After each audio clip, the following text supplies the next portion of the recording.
वासवाम्बाय कुसुमश्रेष्ठितनयाय विबुधानन्दाय भव्यमङ्गलम् वासवाम्बाय कुसुमश्रेष्ठितनयाय विबुधानन्दाय भव्यमङ्गलम् द्रौपदी देवी कलौ वासవి కన్యక మన అమ్మవారు పార్వతీ అంశ అయినటువంటి అమ్మవారు కృతయుగంలో జమదగ్ని మహర్షి భార్యగాను పరశురామునికి తల్లిగాను జన్మించి కార్తవీర్యార్జుని లాంటి దుష్టులంతా కూడా సంహరించింది.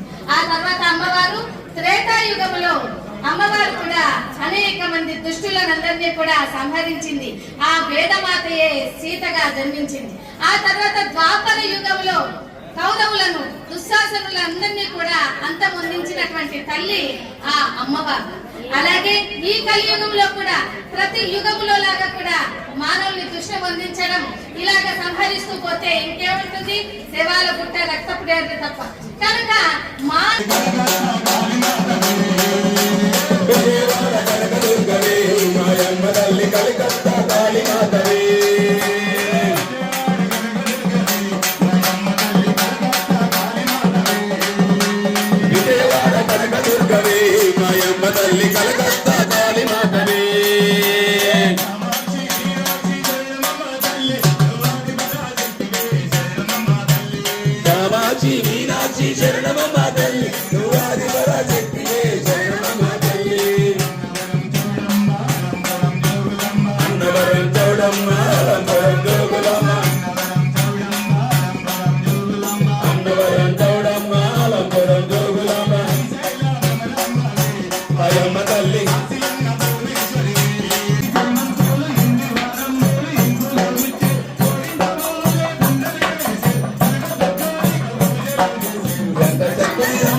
రాష్ట్ర పండుగ నిర్ణయించడం, అందులో తుమ్మల నాగేశ్వరరావు గారి యొక్క పాత్ర అమోఘం. ఖమ్మం జిల్లా మంత్రివర్గం, మన కేబినెట్ రాజ్యాలు వారందరూ కూడా ఒకటే, భక్తజనులందరూ కూడా వాతావరణం అనుకూలించాలి, రైతు సుఖంగా ఉండాలి, ఆయన రైతు బిడ్డ, వ్యవసాయ